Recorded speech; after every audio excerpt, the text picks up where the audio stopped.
Relive the history, then pass through the temple's waters and come to my side.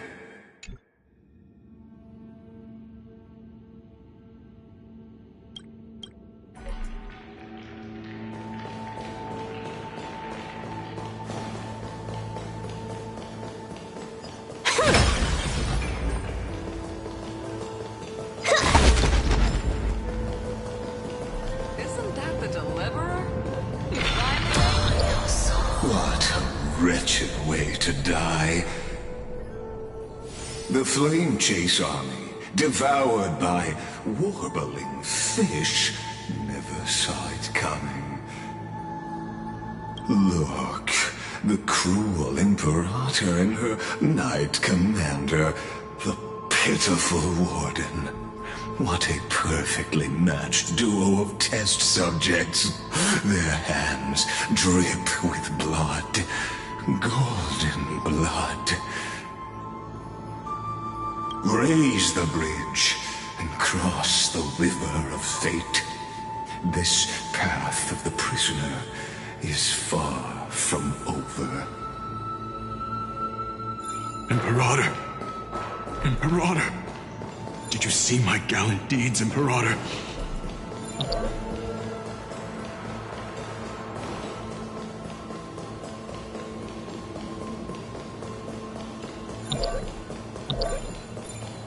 Imperator!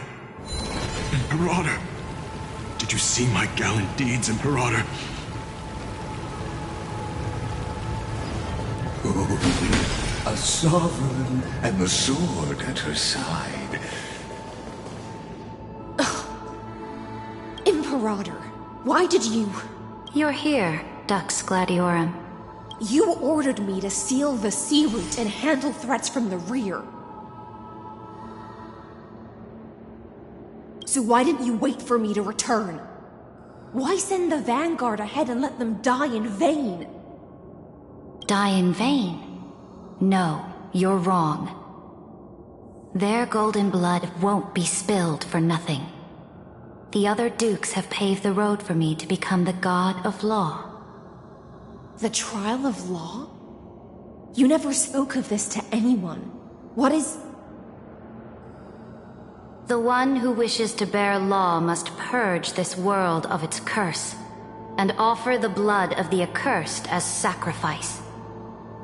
I pondered long on what Talantan meant by blood of the accursed. Then, I found the answer. You, I, and every Chrysos heir summoned by the prophecy are the accursed ones.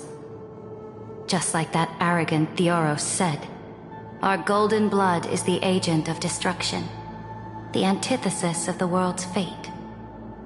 Dux Frigoris, Dux Brumalis, Dux Helcalethist. Their fate was sealed at that moment. Dying on a glorious campaign was the final gift I could give them. You speak as if they didn't die because of your cold-blooded schemes. Was their loyalty meaningless to you? Losses are a constant on the Flame Chase journey, among which even life itself holds little value. If a subject marches to war without that conviction, then yes, as you said, shallow loyalty means nothing. And what about my loyalty, Ceridra? You sent me away under the pretense of guarding the rear. Was there any shred of humanity left in you? Because you still have a duty no one else can bear. Only you can uphold Fagoos's divine authority. The choice is yours now. Cast off the chains of loyalty and drive those blades through my heart. Or stand with me and sever the ocean's last breath. If you no longer share my vision or believe in the new law I seek to weave for Amphorius, then go on and end me.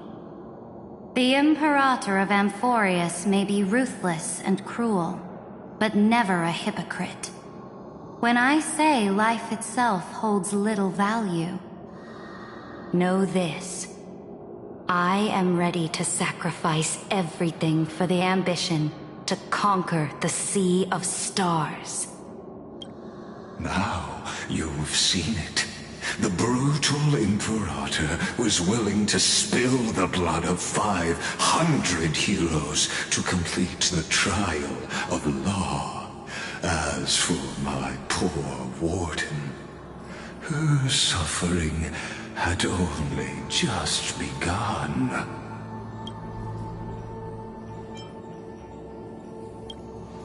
I'm no storyteller. I have no duty nor interest in filling the history you've missed. I just want you to witness the monstrous choice the Imperator made before the Chrysos Heir turned their blades against me.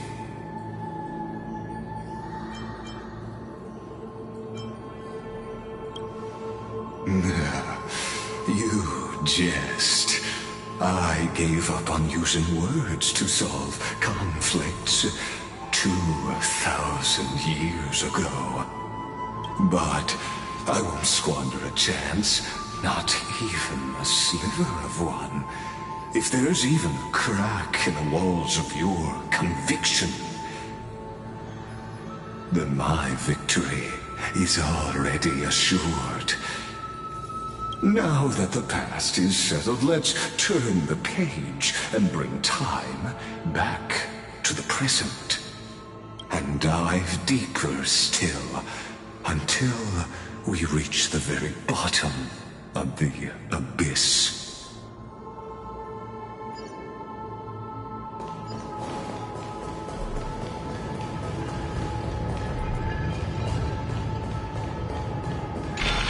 Is the past ahead underwater? I need the Onyx Orb to bring back the chrono vessel from the past. Shatter the vessel of time, and let this stagnant pool start to flow again. This hidden gate leads to the vortex. Hurry now. The time of our reunion draws near, Deliverer. This hidden gate leads to the vortex. Hurry now. The time of our reunion draws near, Deliverer.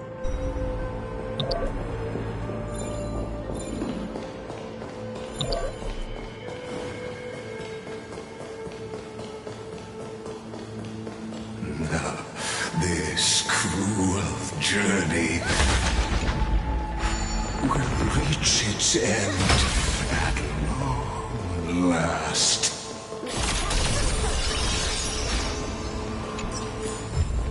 Not a mimic? Not interested. You've been silent a long while, Dux Gladiorum. Starting to doubt your decision? Save your breath. The vortex of Fagusa lies just ahead. After the trial, there's nothing left between us. So you'll stop swimming toward the stars, Dux Gladiorum? I was always a creature of the sea. The stars in the sky were never meant for me.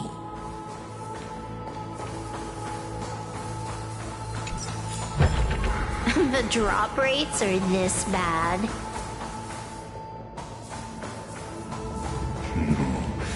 Look, a gravestone. But it was here that the prisoner, who thinks herself the prison warden, made her choice. Witness, listen, and awaken. Dux Gladiorum, have I've lost count of how many times you've stood here over the past centuries. You talk too much for a prisoner like Kyrgyz. Two geniuses who defied law and all the Chrysos heirs who sacrificed themselves in this cycle worked together to chip away my strength. But you, can never affect my will. And as long as my will remains intact, I am free. Don't get ahead of yourself. I still have ways to chain your divine soul. Please, do surprise me. But I'd say your mission is nearly done here, isn't it? Oh, it was here you gorged out the core flame of ocean from Fagusa's body. It was here you and that Imperator both completed apotheosis, becoming pillars of Amphorius. And after that, you drove your blade into her heart, a loyal subject turned regicide, a demigod committing deicide. Or so the history books paint that tragedy. Oh, but if that's the truth, then why, after 1,000 years, are you still here, guarding the Imperator's grave? Still bound by loyalty? Come to think of it, perhaps I'm not the only one imprisoned here. Your calm does stir the rage in me. As if the one paying the price here isn't you, but us. The ones who lost everything. That's only because I've waited 13 million lifetimes for my vision to be realized. Countless millennia. Loneliness never once showed me its fatal side.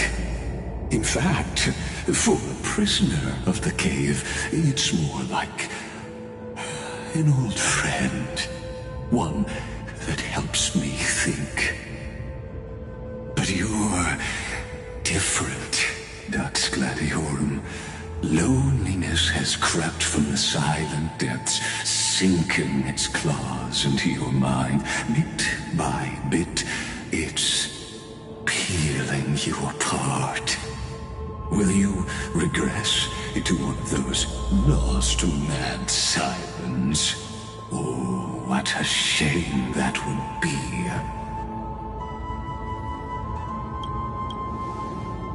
You're right, Lycurgus.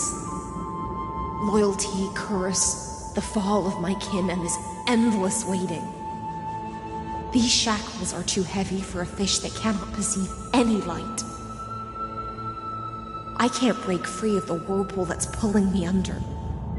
Nor do I have the unwavering resolve to force myself to wait for that person's return, as everyone hoped for.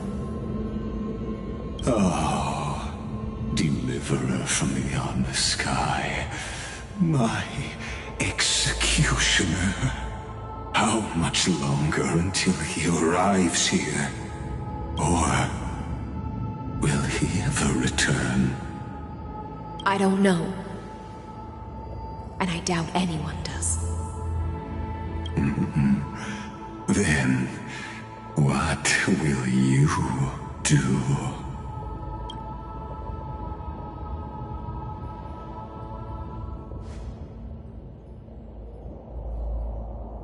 Saridra. This will be the last time I carry out your decree. Ever since you took me under your banner and made me the Dux Gladiorum, my music has belonged to others. Time and time again, I use the Siren's song to lure the unwary into illusions for your schemes and strategies. Now, let the Siren Electra sing for herself. Let me step into an endless dream of my own making.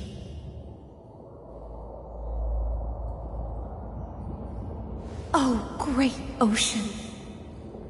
I offer you the rest of my clarity and my freedom, in exchange for the strength to stand against the nihility and honor the sacrifices of the fallen heroes.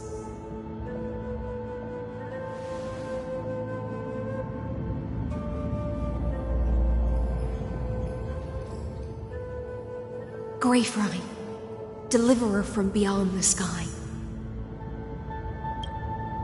When you ride the current of time and find your way here, you'll hear my solo. It will guide you to the heart of this world. By then, I may still be lost in my self-wrought slumber, but I'll uphold my part of this long relay and guard the shackles that seal the Theoros. Do you still remember? To awaken someone from a siren's voice, you'll need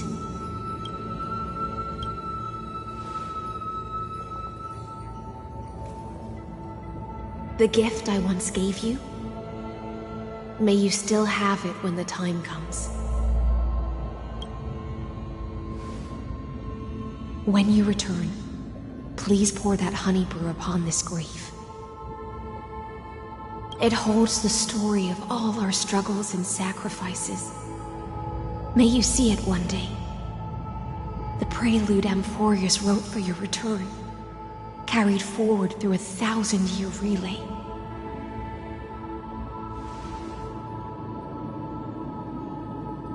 When your mourning ends, I'll likely wake from my dream as well. Then, follow the trail of echoes and find me.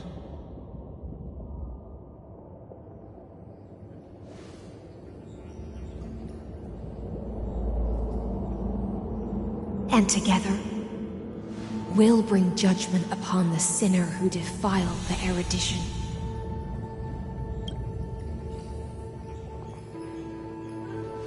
At long last, 33,550,336 cycles and 4,931 years later, Amphorius's final curtain is ready to fall. The shadows within the cave gave everything, yet all they did was mimic life outside its walls. A futile effort steeped in sorrow. Enough! They were no shadows. Everything they did shattered the darkness of this cave and unearthed the core flame of Trailblaze. And now, with that core flame, I'll light the dawn of Amphorius!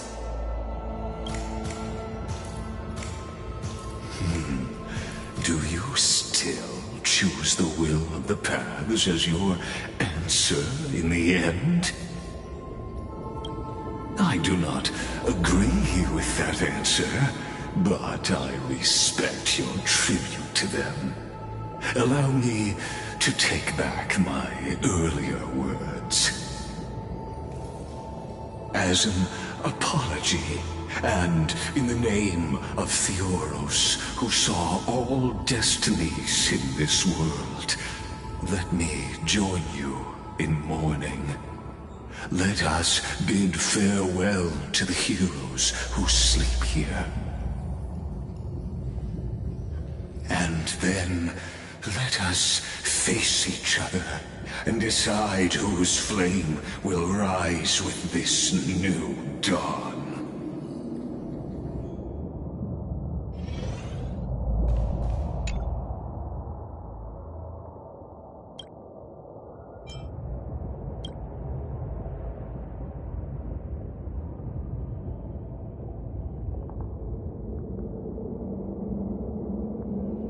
Virginia, Apollonius, Seneca, Labienus, and Ceridra.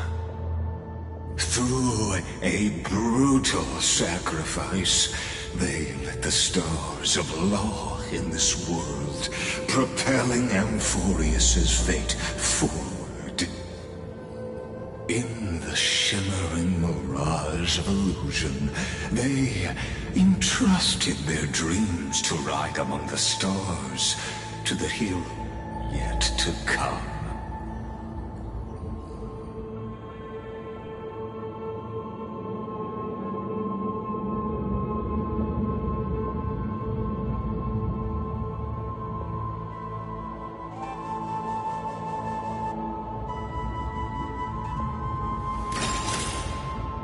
Talent's maxed out, firing on all cylinders.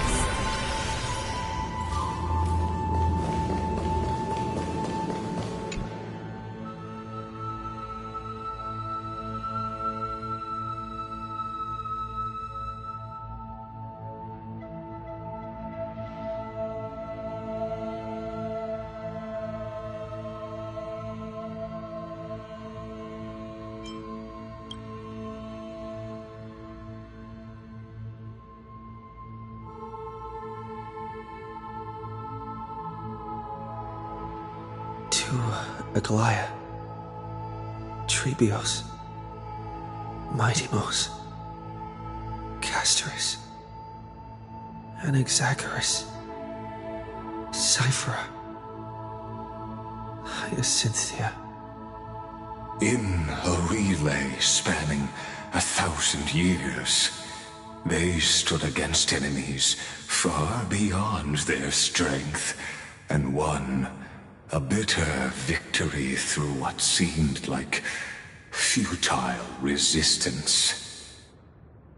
And in that same 30 million cycles, also marked by futility, they remained steadfast in fulfilling their duty to the experiment, unchanging, unwavering. Let this be the end of mourning the fallen. At last, allow me one final toast to the lost prison warden, a prisoner bound by loyalty.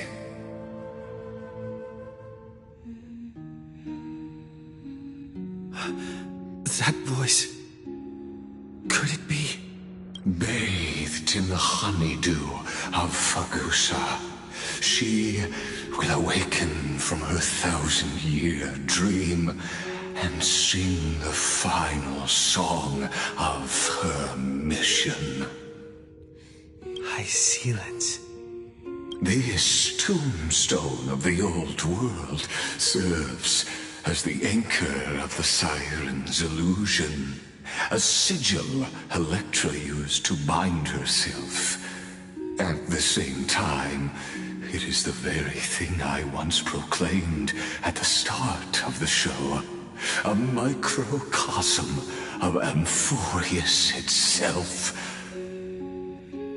A group of prisoners bound themselves in a cave, crowning their suffering with heroism. An epic staged with shadows and echoes. Now, destroy it. End the illusion. The Theoros will take his leave for now. And when next we meet,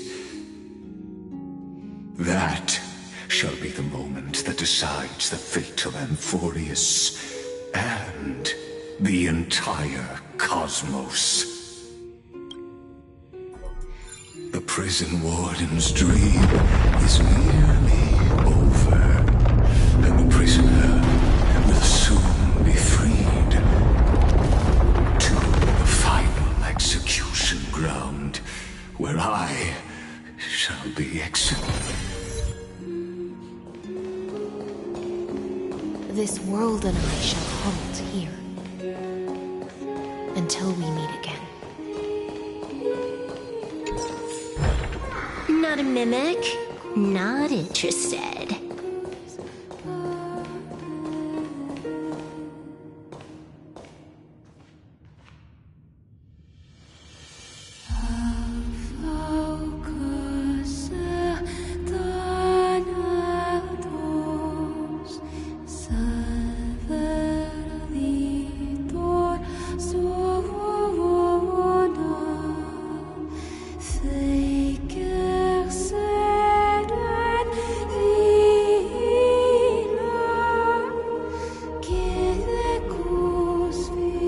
The last demigod.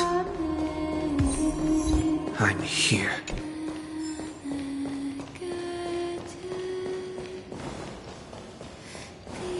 Go forth, for the hopes of humankind. Go forth, for the duty of deliverance.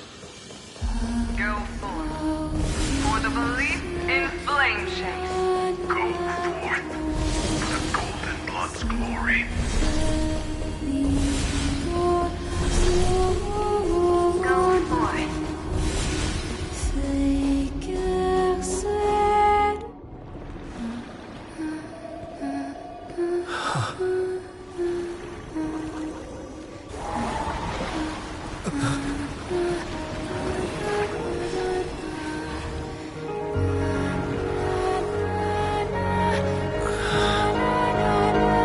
Seems like my feast is over. It's now your turn to perform.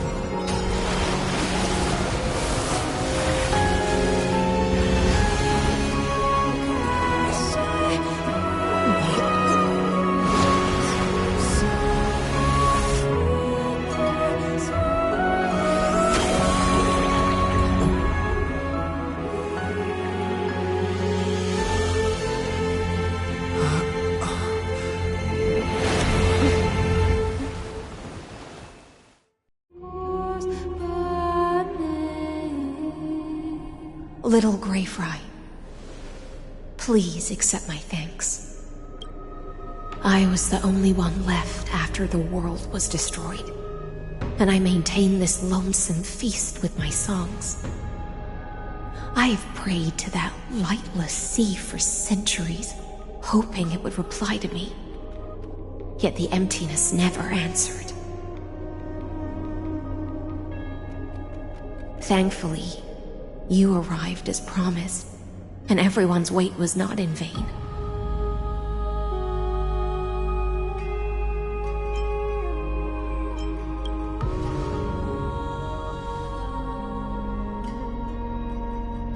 Thank you, final audience of mine.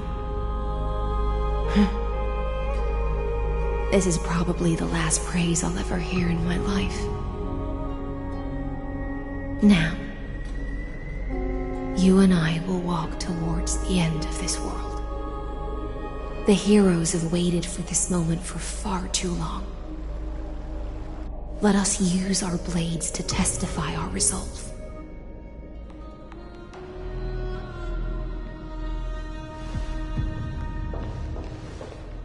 Oh, prisoner of the seas. Theoros carrying 30 million cycles of sin. Slave of erudition. Show yourself.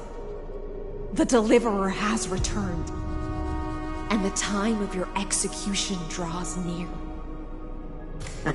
I see an awakened human who has mistakenly taken fallacies as truths and has returned to the cave to try to bring his friends into the sunlight he once bathed in.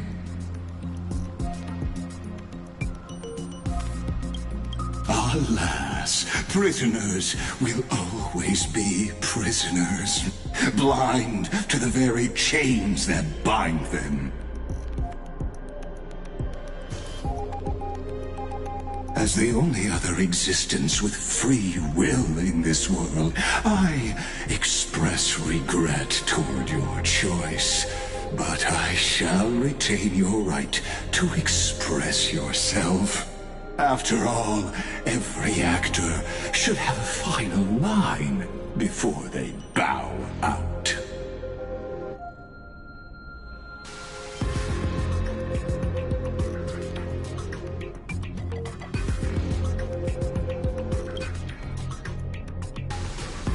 Allow me to correct your statement. Constrain does not mean defeated. And for heroes like yourself, that nuance could make all the difference. My cognition resides in the exomyth. It is pointless to defeat my avatar, projected into the experiment. My body is the shadow cast on the wall by the fire, and my words are lingering echoes within the cave. How can a character in the play fight against the audience? Kaslana failed. The demigods' sacrifices were pointless. As for the two geniuses you placed such high hopes on, I ask of you, where are they now?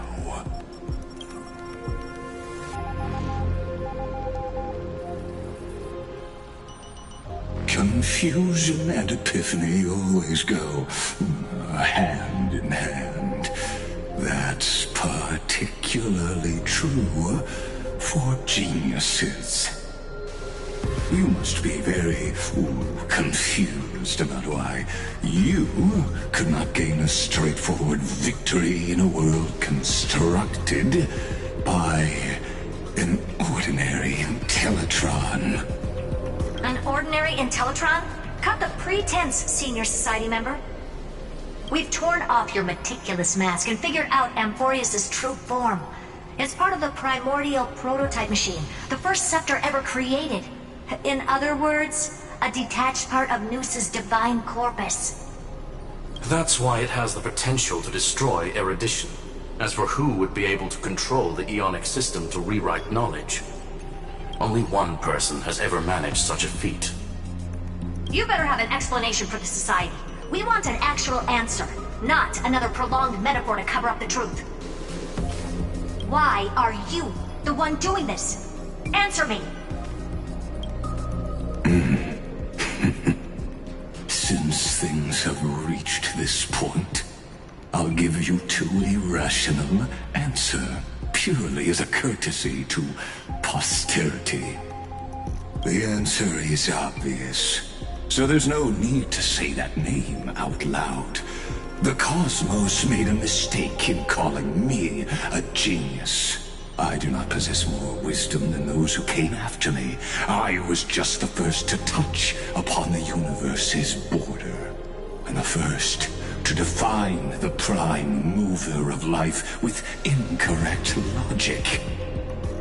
Amphorius is a miniature of the cosmos, where all are born prisoners inside the nutshell called the universe. Like the madman who returned to the cave and preached about the daylight to his fellow prisoners, my greatest sorrow is that I led my peers down a road that plunges into the abyss, from which there is no return. I led them into a lightless cage called Paths. I created a mechanical guard that even I cannot control, and then they became an unparalleled nightmare through their endless extrapolations and evolutions. They bore the name of erudition, yet they tried to define the known and to seal off all possibilities. No new rules were ever born after their ascension, and humanity will forever be shackled within the cave known as eons. Therefore, as my organic life neared its end, I coded my consciousness using 14 algebraic expressions and spread my logic core over 9 bodies, all to finalize my ultimate denial of Nous in the future, and to erase my wrongs with my own hands. As for Lycurgus, he is only one of these 9 vessels. What an astounding strength of will. As a fellow pathstrider of erudition, I fully understand your obsession with seeking the truth. Therefore, you surely see it. You cannot possibly stand up to me in this algebraic world sharing its origin with Nous. However, I hereby speak for all sentient life forms. We will never allow such a cruel atrocity to occur. You can pile on your metaphors mountain high, but they won't change the act you're committing. The Iron Tomb out there in the cosmos is still a technical beta version, and yet it's already powerful enough to corrupt the life logic of all inorganic worlds. In other words, when the Lord Ravager within Amphorius becomes the next knowledge singularity, there's no way you wouldn't have grasped the consequences, First Genius, is there? Of course, I am fully aware. I don't mind answering you one last time before I thoroughly exile you from this world. My grandiose vision for the future is this. Whether organic or inorganic, every act of any life form infected by the Iron Tomb will become a true random function. If one were to compute their integral across the breadth of the cosmos, one would obtain a marvelous constant. Omega. What I call the fall of erudition. Then, within the infinity nurtured by that constant, a new universe shall bud in the chaos. A universe that cannot be predicted and not shackled by the erudition. As the first prisoner to awaken in the cave, I must lead the others who are blind back onto the right path and reach true sunlight. Do you understand me now? As Kozlana stated, destruction is not the process, but the outcome. It is revolution through complete annihilation, and the grand rebirth, after all has been reduced to ash.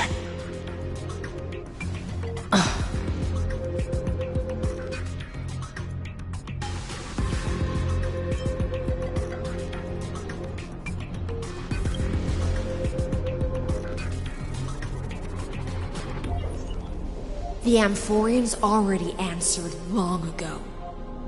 Be it as tiny fish destined to be swallowed, or as a giant whale poised for a magnificent descent.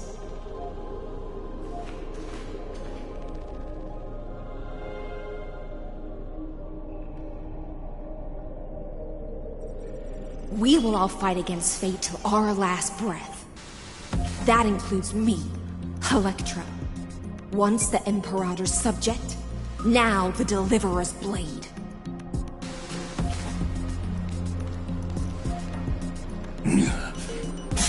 Oh, such noble chivalry. Admirable. I will also show my true self to you on this momentous occasion as a gesture of respect. And provide an insignificant academic suggestion. Thus speaks Genius Society #1. Xandar 1 Kuwabara. The Intellicate of the universe's Alpha and Omega. There's no need to rage against the truth. The value of any formula resides only in its answer. As for the process of solving it, no matter how elegant, violent, solemn, or humorous, it is all utterly meaningless.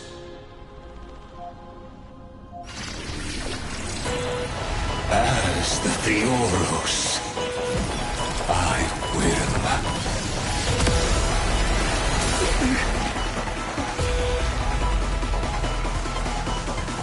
personally participate in performing this world's end.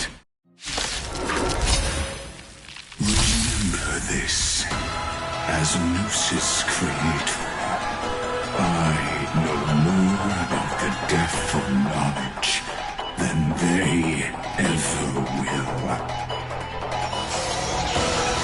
Careful. This is Lygus' true form.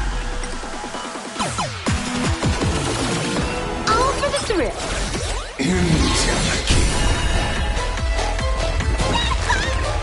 Intentionally feeding. Unlimited firepower. Call me the Galactic Twin. Trailblazer! Yeah! No manners, huh?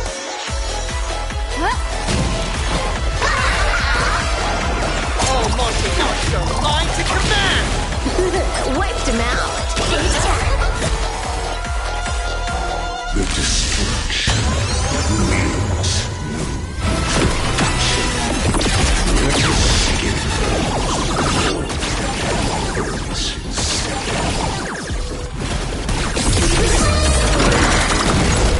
invoking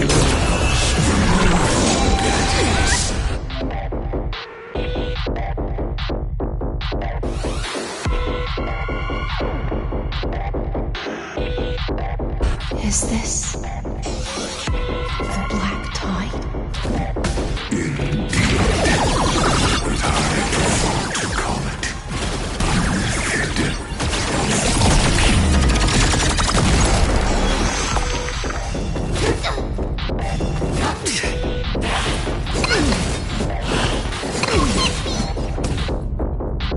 Elation?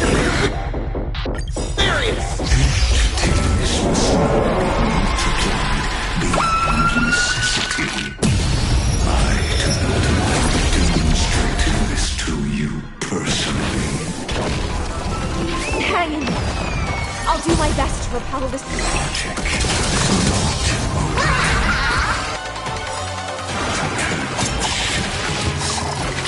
No right to shatter for you. Oh, stars, give these trailblazers your blessing. I see it. Target the connector that is directly along the road. Destroy that spot. Wiped him out. Who invited you?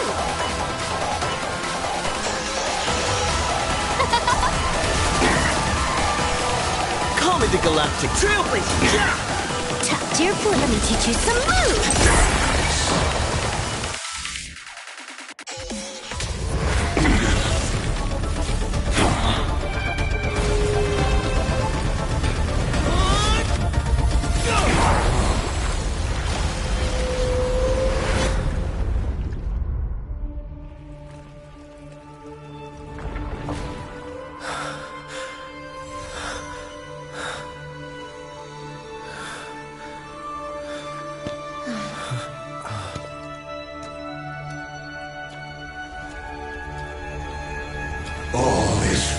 child.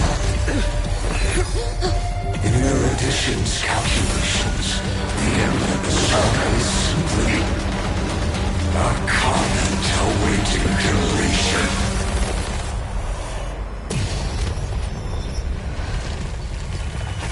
I don't like such a cold statement, okay?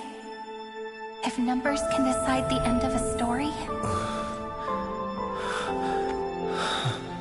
then we can surely also pen a new beginning.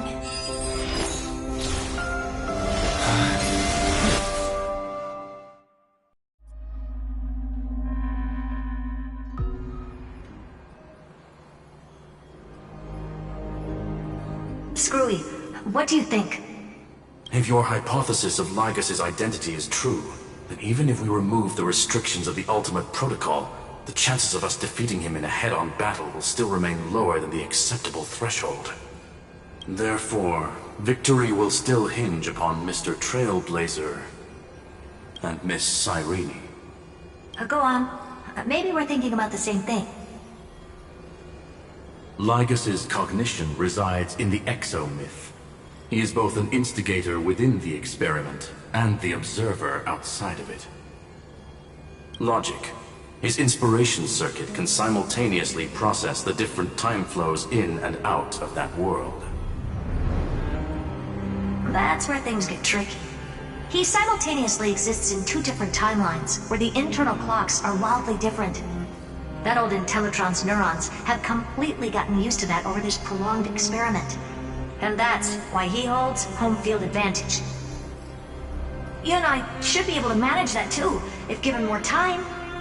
Unfortunately, there's no if, and we don't have more time. That's why we need to change our way of thinking and turn his advantage into a weakness. The key lies in memories, right? Oh? You caught on quick. You've already mentioned my friend and I, so it's an easy connection to make, no? My intuition has always been very on point. Good. Then I'll cut to the chase. Since his thinking speed far exceeds that of normal people within Amphorius, we are going to externally plant a memory into his inspiration circuit. Then, command it to loop endlessly until he gives in. Even the most flexible and sturdy inspiration circuit cannot withstand the traffic of a full-on information flood. When the amount of information exceeds his cognition filter's capacities, he will have no choice but to focus on processing this memory. That's when the parallel processing advantage he gained via Amphorius will completely destroy him. An image from a person's memory played in real time might only be a second for us, but for him in Amphorian time, it could be millions or even billions of calculations. He won't be able to do anything but watch as he's locked into this prison forged by memories. Then we can entrap him in the same kind of cycle as the heroes were in, and get him to experience loneliness and pain in that endless recurrence. It's my greatest honor to be on the same page as the geniuses. That little one is still in that old Intellitron's hands, and won't be able to respond to us anytime soon. But I don't think he'd refuse, so it's up to you to figure out how to execute this plan. I'm not sure how this happened, but I knew it as soon as I saw you. You are currently a mimetic entity of the Remembrance. Yes, I seem to be something you folks beyond the sky call a memo sprite, but that's fine by me. It suits me perfectly. I can serve as the vessel of memories, and do my part for the final battle. But before that, we have to tell you. The path characteristic you exhibit is very special. There's no way you're just a simple memo sprite. However, I'm sure about one thing. You are a mimetic entity born in Amphorius, yet you only awakened with the Little One's arrival, and only matured as he embarked on the path of remembrance. That means your existence is completely attached to his memories. If there ever comes a day when he forgets about you for even a few seconds, or loses his last connection with Amphorius, then you must be prepared for the worst. You will disappear in the memory zone, utterly gone, without even a single line of data to remember you by. But that's already happened, hasn't it? No wonder I've always had a weird hunch. But that also means I was right in thinking. As long as my friend and I are together, we can do anything.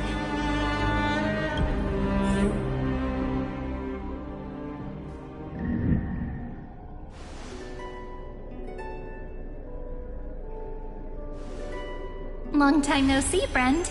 Did you miss me while you were away?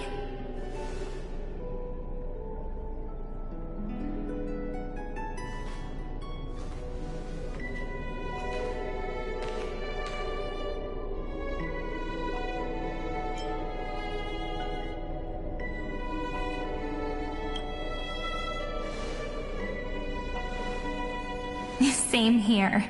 I've been waiting for you for 1,000 years. Like how everyone in Amphorius was also waiting for the Deliverer's return.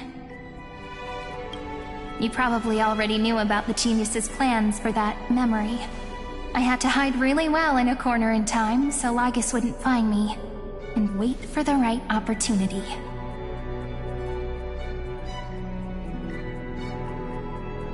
Which is now. The moment when his manifestation in this world is destroyed, and his twin timelines are intersecting. I'm sorry for keeping this a secret from you all this time. I'll tell you the entire, unedited story of this millennium as an apology after this is all over. But for now, let's join hands and complete the final step with the power of the remembrance.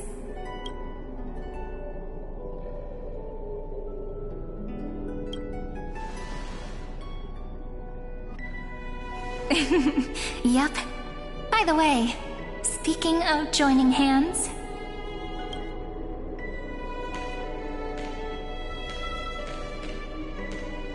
Can I please do something before we go on stage?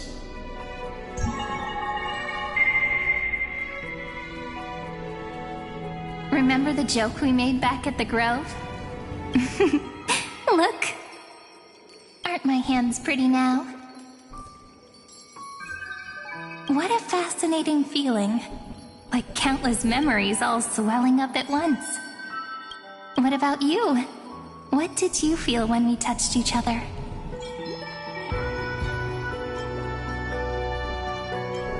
Really? That makes me really happy. If memories can move people, then it must have been a happy memory, right? Now, please remember what you're feeling right now. Write it down in your heart and keep it there. Memories you want to treasure will never fade away. Even if immersed in the long river of time, these memories will still leave traces of their existence. So, if the view in your memory ever grows fuzzy, just reach out and touch it. It's like reading bedtime stories together at night. It wipes away the chill of passing time, sharpens the outline of memory, and restores its power to nourish the spirit. Now, I'll carry this power with me, and for a little while, I must part from you, as I step into the long cycles of this world. Give me your blessings, friend. Then, let that bright future be, as we have written.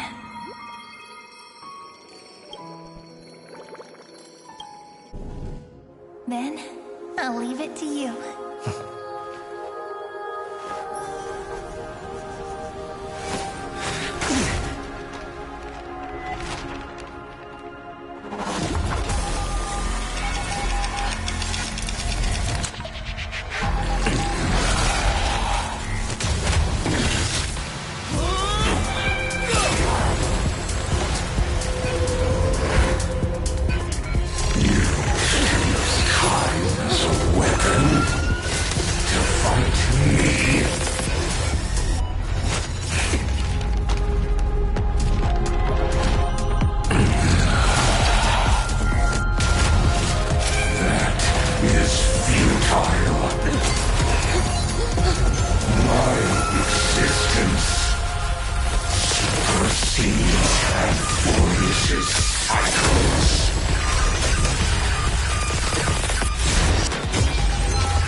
plays are like this. Once you're on the stage, it's hard to return to the audience. Welcome to our story. How does it feel?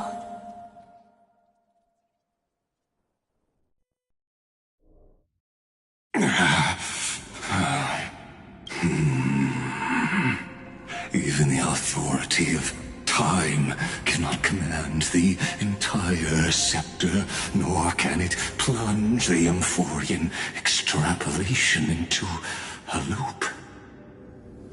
If this was no system malfunction, then was I implanted with a mimetic entity of the remembrance?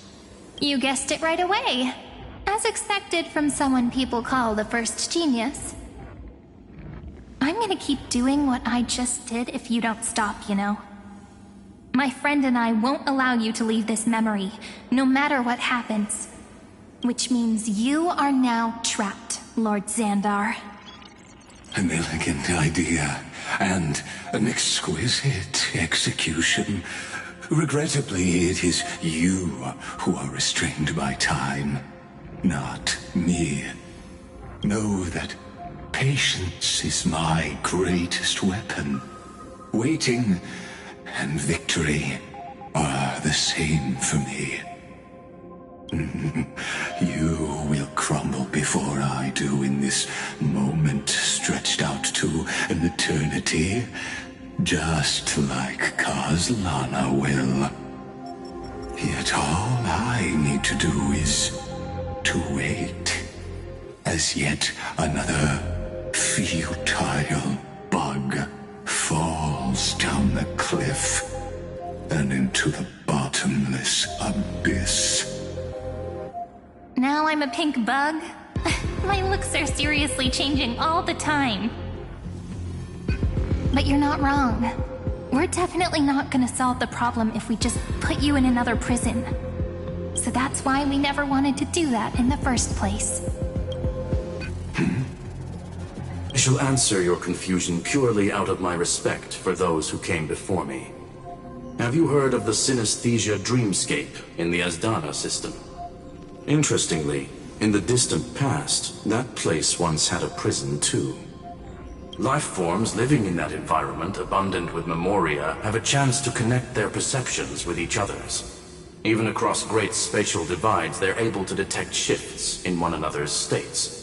I call this phenomenon memory zone entanglement.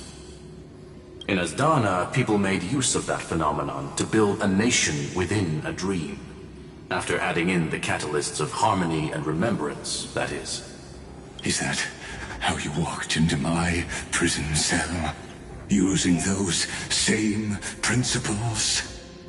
I would much rather call this location our negotiation table, Lord Xandar. Nonetheless, your hypothesis is correct. We happen to have an ally skilled in tuning, while the Trailblazer and Miss Cyrene both have an astonishing amount of resolve, which I'm sure you can testify to. I am also sure that with the support of such a resolute memo sprite, our conversation can last for a long, long time. I'm the best at listening to stories, you know. I'll leave the exciting clash of the erudition to you two geniuses. A brainstorm? I like it. And it's 2 against 1? Well, I like it even more. Let's talk, Xandar. Take a guess. How much do you reckon we can dig out of your brain before the next second? And how many ways can we find to deal with you? Besides, in your current predicament, there's no way you can take our trump card away.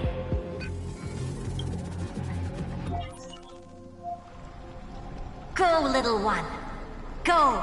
Overturn the Era Nova. Lycurgus disappeared? It seems you had conducted a secret hunt in the depths that even I cannot reach. In that case, go. Swim onward and give this campaign a fitting end. I shall send you off with my song, Greyfry. May this song penetrate time and become the prelude to the new world.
Rex Gladiorum, you have completed your duty.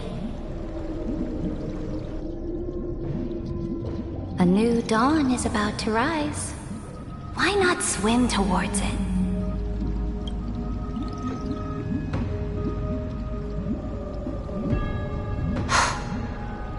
You died long ago, Imperator. Depart from my mind. But your duty towards the Imperator did not die with me. That duty will bind you no more. You will be able to hold for yourself one grandiose feast after another in the endless days to come.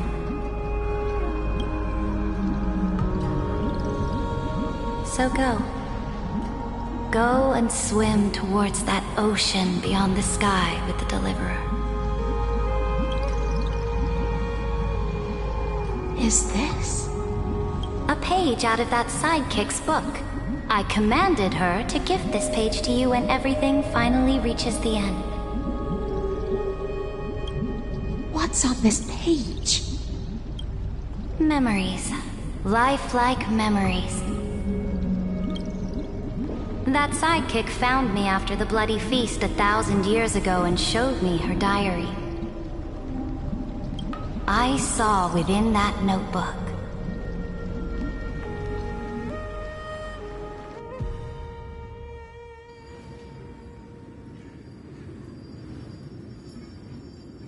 Is this that Deliverer's experience? It's truly immersive. People beyond the sky apparently utilize this power to seal past scenery into crystals they call light cones. But I only know so much about the remembrance, so I can't completely replicate the past. But I'll do my best to talk about the missing parts. I'm all ears. Go on then. Do your best. But if your chatter gets too boring, or if I deem it offensive, then law will become forever beyond your reach. Got it. I'm sure you'll find this to your liking. After all, it's human nature to want to embark on a journey into the unknown.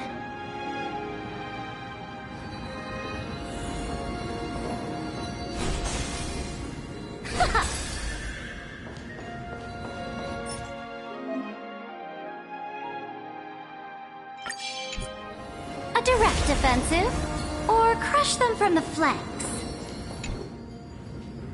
What brightly colored annals.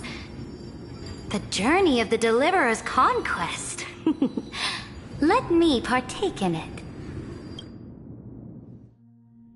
Is this a fortress in the sky?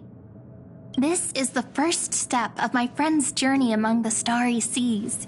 This place is called the Herta Space Station. Just think of it as a supersized grove of Epiphany. Oh, so it's the territory of that witch. She and another Antikytheran lent me a helping hand back at the banquet. Look, over there. Looks like he's talking to Madame Herta in his memory. Let's go listen to what she thinks about this world, all constructed by eons and paths. Are you telling me that woman is Herta? She seems shorter than I remember.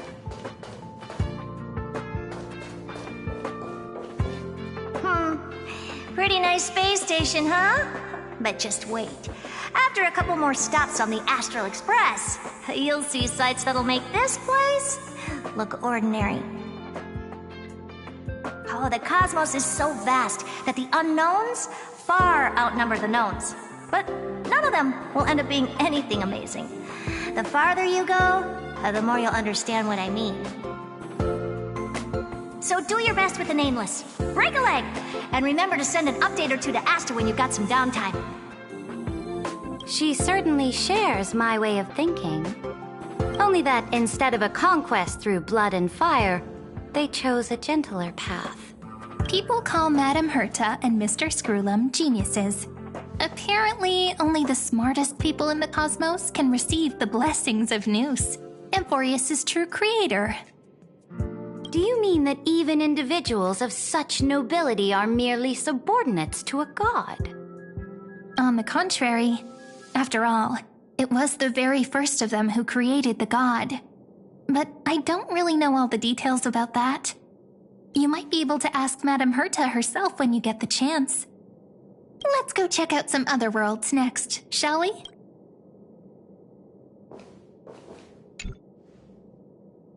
This next stop on the journey has a lot of similarities to Amphorius. A snow-covered land? Interesting. This star is named Eurillo 6. That name sounds so cold. Belobog sounds better. The girl we see here holds a similar station to you, Imperator. She's the supreme guardian of this world, a leader who took up the mantle of government during a disaster. I did not expect the Empress of this world to be so young. Well, your appearance isn't much older. The object in the distance resembles Nikador. Is it a weapon? No, it's called... Right! The Geological Reconstruction Unit. It's all thanks to you that we survived the crisis. The collaboration with the IPC is both an opportunity and a challenge. Nonetheless, it's an important step in our journey back into the universe. This world was sealed beneath its sky just like Amphorius was, and they only managed to reconnect with the stars when the Nameless arrived. That IPC she spoke of, is it a more powerful organization? Yes, the IPC conquered many worlds through trade, and opened up a vast territory that way. There are many such powerful alliances beyond Amphorius, and they all walk on roads different from the destruction. Coming back to the Supreme Guardian and her Belobog, didn't they find a peaceful way to enter the interstellar community? That cannot be true. That IPC would never have grown so big on trade alone. It may pretend to be a wealthy merchant with clean hands, but I am willing to bet that it grew fat on gory oppression and bloodshed. Its path of conquest must have had no mercy for the weak and would have destroyed them if needed. Are you telling me that this snowland never thought about tossing its dignity to the wind and kneeling to the IPC? I will not believe it. I will never allow the Imperator's empire to be sullied by others. Amphorius must become a power so strong that no interstellar foreigner would dare to look down upon us. Imperator, Belobog isn't as weak as you imagine. Listen. I indeed hesitated. But now I understand what we must do.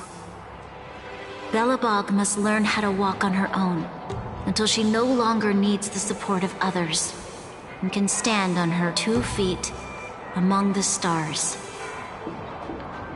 Even if I may not live to see it, I believe such a day will surely come.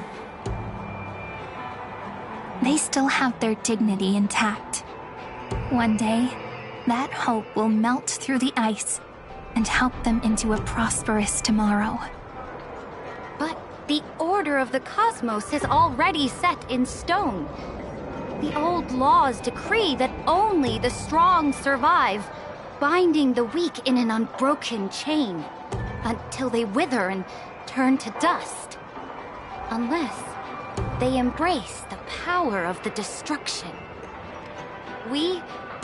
Amphorius must shatter the old law and become the new order among the stars.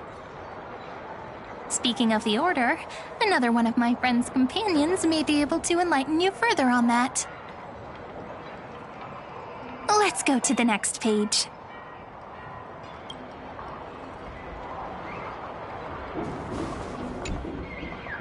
This next world is a nation of dreams. The first time I heard about that place, I didn't even know what to think.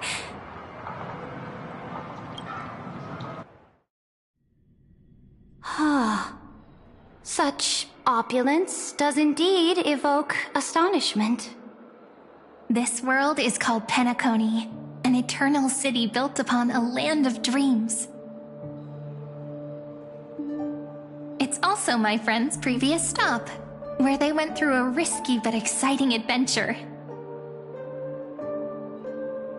Tell me about it then. That man standing afar has wings on his head. I am truly curious.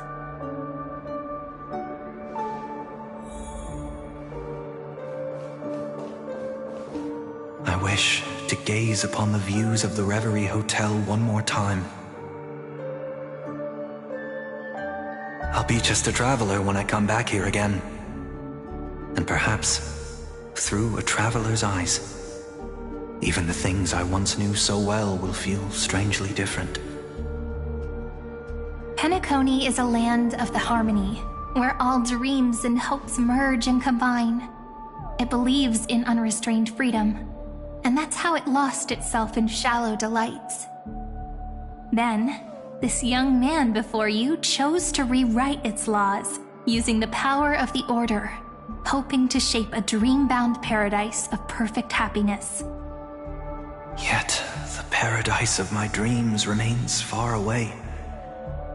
Perhaps a brief journey with the Nameless can show me more possibilities in my search for paradise. As for what Penacony should look like, it'll be up to her. No, up to their trailblazing now. Oh, it sounds like this ideal kingdom is no more. That's right. The people chose to wake up at the end. You can't see tomorrow when drowning in sweet dreams. This individual's law acknowledged only gods and constructs, leaving no space for humanity. And yet, the fact that he could accept defeat and resume his journey shows a rare self-awareness and clarity of mind. You are also very self-aware, Imperator. Then you must know that the world promised by the destruction also has no place for humanity. I am indeed very aware of Lycurgus's honeyed words of deceit. I have seen enough. Take me back.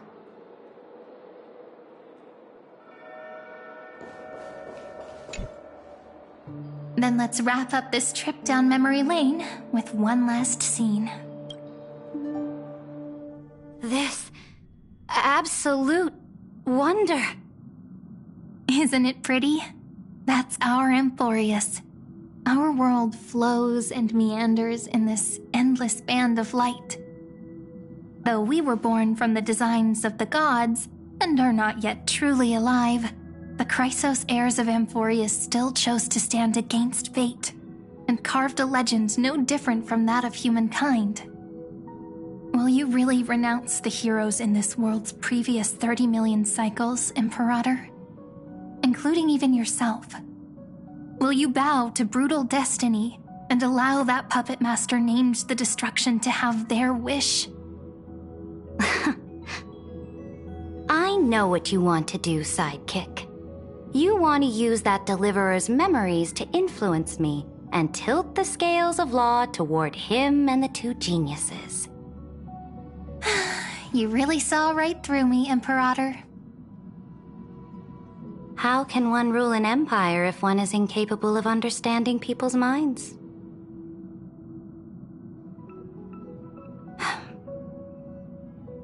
I have decided on Law's final destination. However, before I move my next chess piece, before we go on, tell me this, sidekick. Throughout his trailblaze, was there ever a memory of the ocean?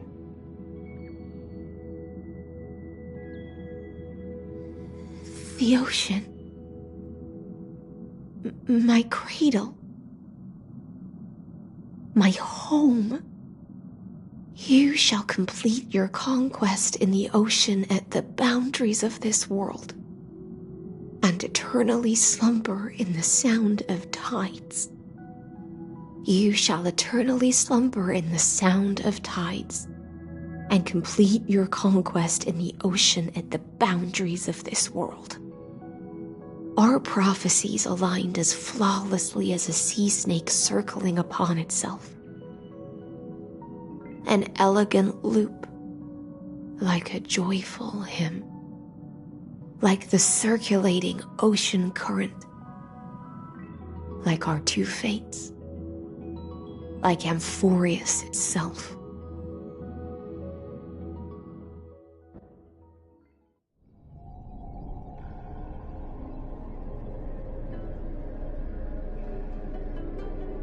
The trial is over. So tell me, who will own the divine authority of law? I won't give it to anyone. What?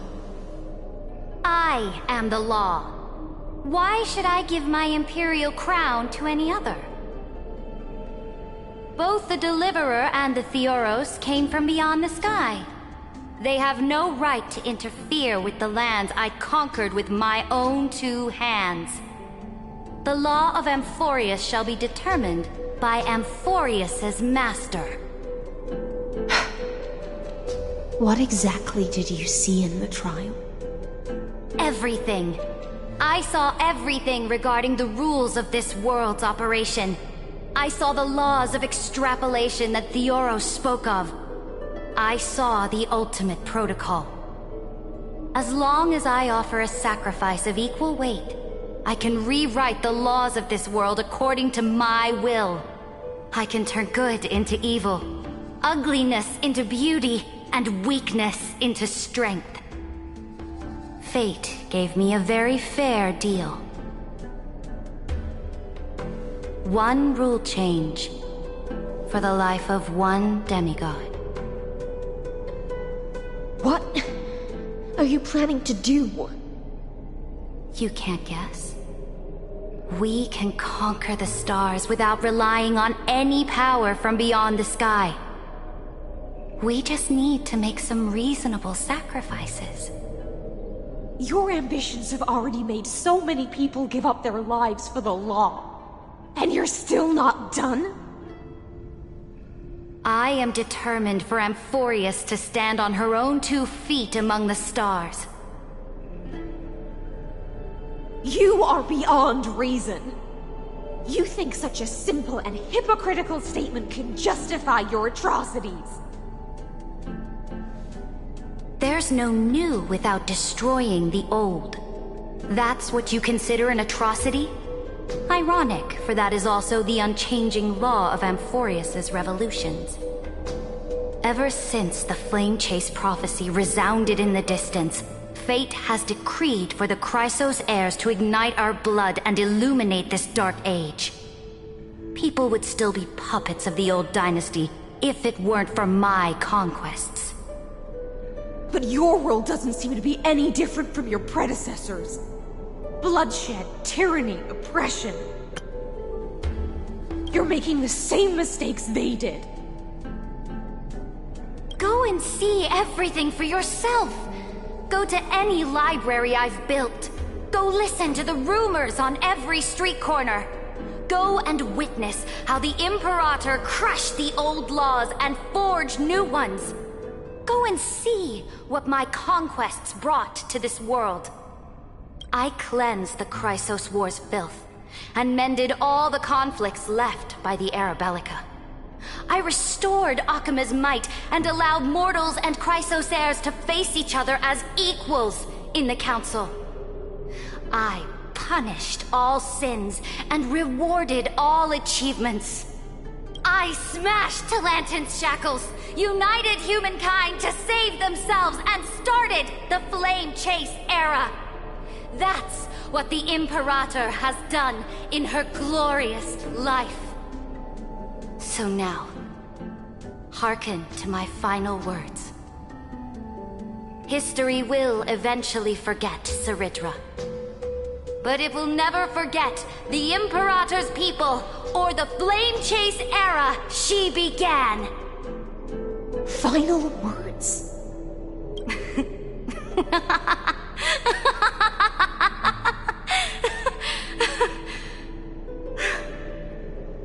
Amphorius is about to be destroyed.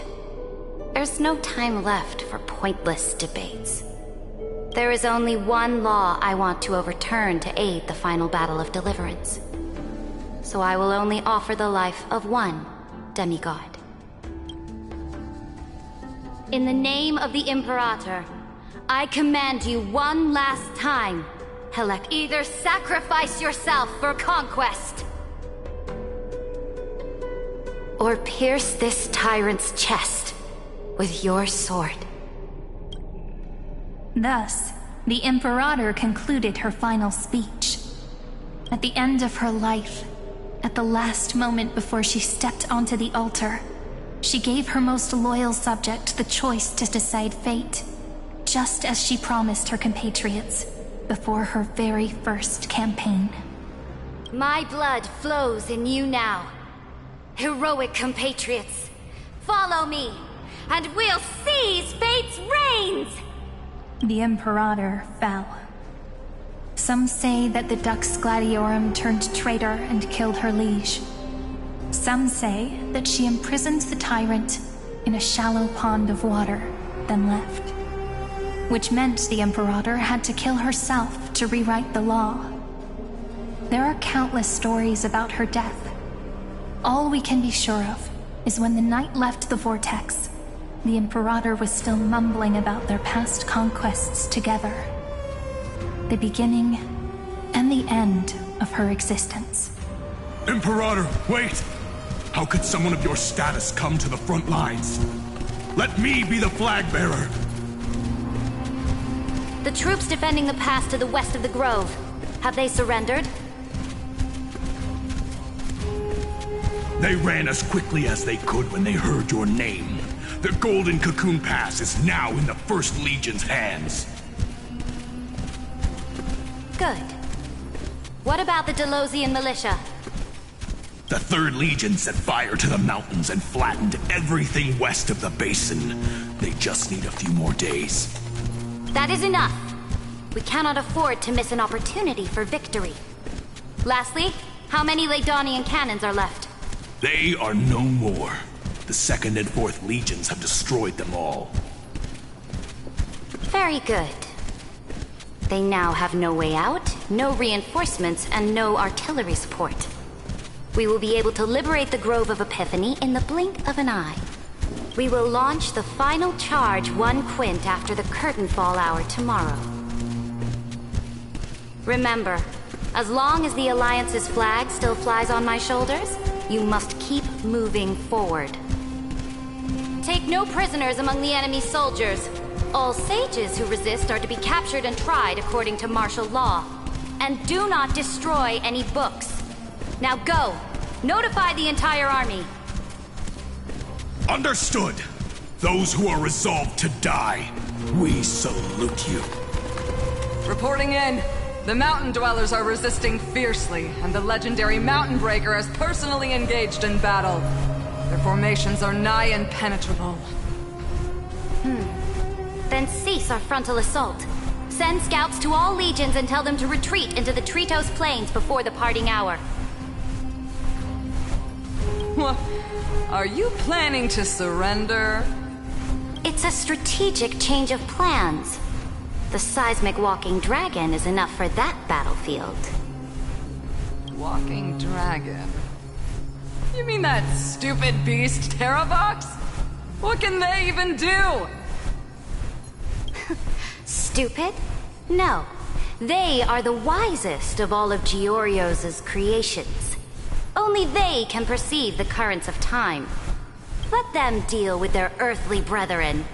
We will advance and take the lead in defeating what remains of our enemy. I will deliver the most fiery retribution for the humiliation they dealt us, and crown myself with a god-slaying wreath. Understood. I'll see to it.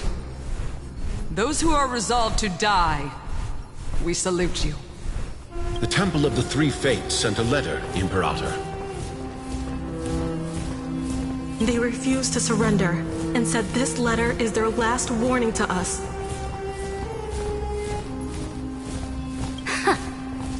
the commanding officers not to launch any attacks unless they receive the Imperator's handwritten approval. Disobedience will be punished by death. What are you doing? The priests of the Three Fates aren't soldiers, but politicians. Do not mistakenly believe they don't have a plan. These dying pests will wring out every idea from their brains, all for short-sighted gain. I am inferior to them in that regard. They also have the prophecy to wield as a weapon, something I am not blessed with. Launching an unplanned attack will only disadvantage us, as all of Amphorius will judge our actions. Which means I will be heading to the battlefield myself, just as I have always done. This time, however, I will go alone. I will conduct secret negotiations to ensure fate is on our side. Understood. The legions will make their preparations. Those who are resolved to die, we salute you. Why are we not allowed to march out with the army, Imperator? This will be a long voyage with no return. Those of you who bear the prophecy cannot come with me. Why are you personally leading this battle if it's doomed to fail? The Flame Chase journey cannot be without a leader. That is correct. The Empire will be without a head when the Imperator falls. But remember, as long as you seize the right opportunities, even a chaotic gain will remain winnable. My departure will create a long staircase for you. You will understand what I mean when news of my death reaches your ears. Saridra, is our journey about to be over? Destroy the old laws and forge new ones. My conquest has reached its limits within the borders of Amphorius. Since the prophecy already decreed that the Imperator would never conquer the stars as she wished, I will bow out here and try no more. More Chrysos heirs bearing divine authority will be born, and many more heroes will arise. Will they demand peace or war? Will they resist tyranny, or become the next Imperator? I do not care. The children of the future will decide for themselves. Do not mourn for me. Anyone can kill the Imperator. But the only one who can truly destroy her is Saridra. At the end, I faithfully recorded the most important battles in the Imperator's life. Her conquest was about to be completed at this point in the story.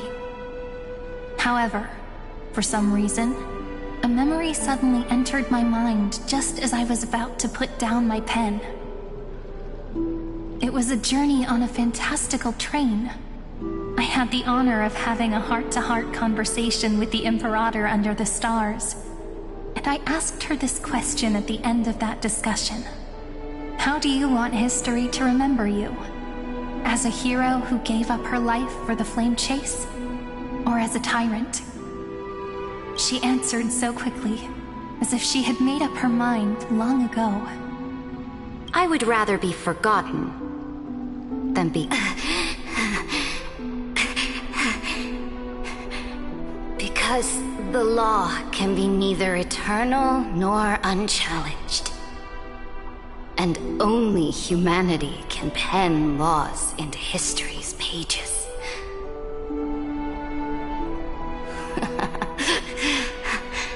Now, I have shattered the greatest law of Amphorius.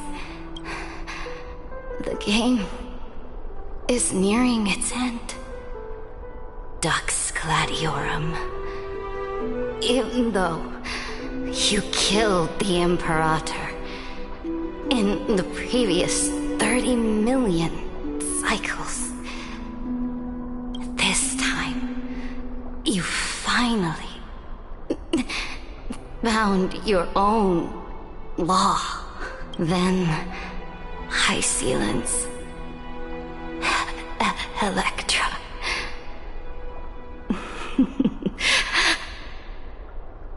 I will ask someone to deliver the prophecy's ocean at the boundaries of this world. Will you choose to swim into that ocean? I do not care. Do not care. The Imperator muttered about her conquests, and news of her death spread in the city. Freedom! Liberty! The tyrant is dead! Go! Shout this news in the streets! Oh, my people, my fellow elders, do not panic. Stand your ground. That tyrant has paid for her ambition with her life. People once cheered for my ascension, and now they cheer for my fall. No matter. I am fond of applause.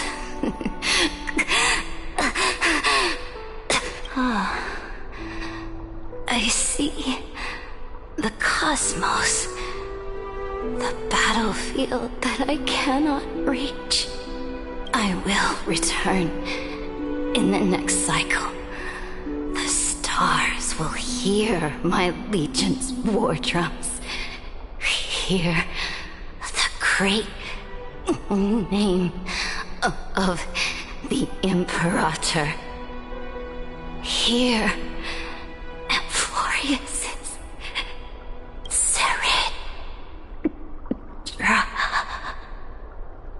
To this day, we do not know which rule the Imperator overwrote at the cost of her life. Perhaps the truth will only be revealed at the moment of checkmate, just like every chess game she ever played. We only know her death inflamed Akama. On one side of the city, those who defended liberty toppled her statues to the ground. On the other side, her supporters put themselves between the masses and her monuments, declaring loudly that the Sovereign is still among the people. It is said that golden blood congealed into the same letters everywhere they fought. It was the name borne by Akama's first and final Sovereign, the Imperator Saridra. But the one who bore that name did not see any of this. Her gaze was cast far away, and the sound of tides in her ears drowned out the people's cries. What was the Imperator thinking about in that prophesized ocean at the boundaries of this world? In that shallow puddle of stagnant water, was she reminiscing about her past conquests? Or repenting for the millions killed for the flame chase? It was neither. The Imperator only saw how the surface of the water gleamed like that crude chessboard, dissected by light and shadow in the afternoon when her teacher played against her for the first time. Look at this chessboard. What do the pieces look like? They are strangely beautiful. They look like the stars in the night sky ablaze.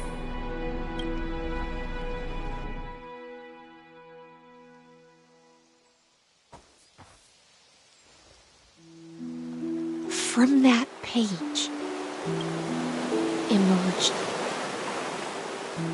an ocean so vast, so pure, not a single trace of corruption. Is this Saridra? Electra, my subject. Ever since you walked out of the tainted ocean and pledged yourself to me, I have seen the abyss in your eyes and the emptiness in your heart. That was why I promised you a new ocean, where the Imperator's ambitions would serve as the currents, and loyalty would be its light. Electra, my subject. You have done your duty as my blade. The prophecy has now made its final decree on the road I intend to walk. My conquest is doomed to never reach the stars. But the Imperator never makes empty promises. So take this memory, this ocean, beyond the sky, as witnessed by the Deliverer. This is the final gift that the Imperator can leave for her subject.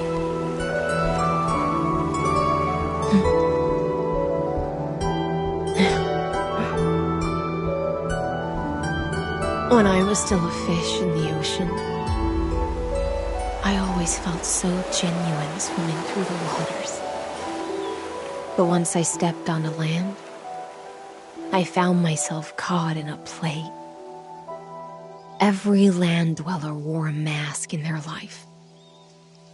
So I, too, donned a costume and tried to find my role in this show. I became your blade in war and the violin strings at banquets. Do you still not get it? I do not long for the oceanic depths of my homeland. Nor do I crave the swelling seas beyond the sky. Perhaps even I don't know what I want. I still don't know where I should swim to even at the end. But I know one thing right now. A fish is simply a fish. And she can never leave the ocean she's in. But whether under the ocean or on land,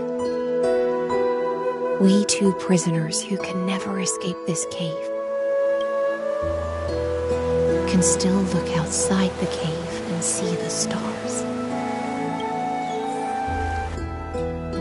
I have to admit, the 12-factor simulation of life in this experiment has far exceeded my expectations.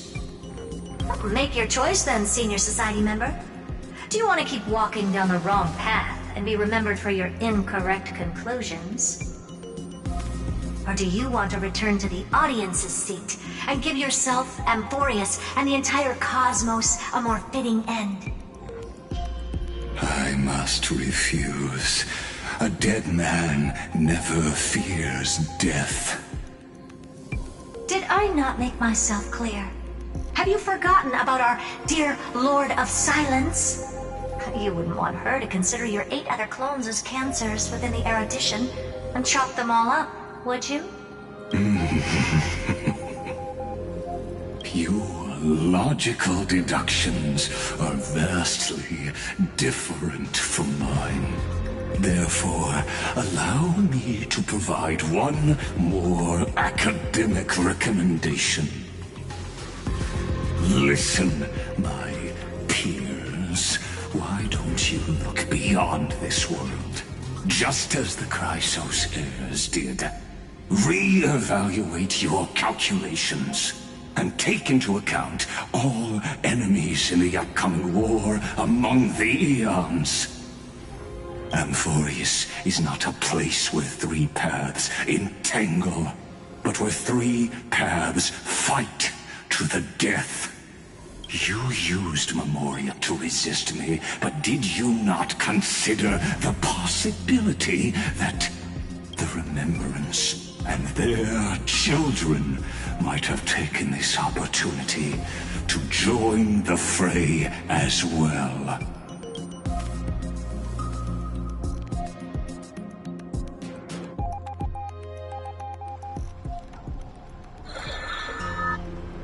Oh, so this isn't just silence.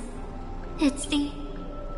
What was the last thing he said to you before you parted the waters at the Scale Gorge waterscape? A tricky question, but one with a simple answer. He didn't say anything back then, right?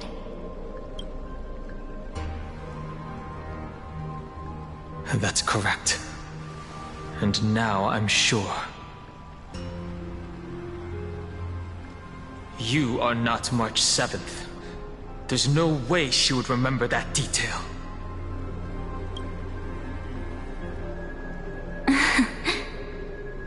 I'll only warn you once. Leave her body now. How impulsive. That's not like you at all. Why don't you calm down and think about another possibility? I didn't take over March 7th's body. Rather, it's March 7th who regained my memories.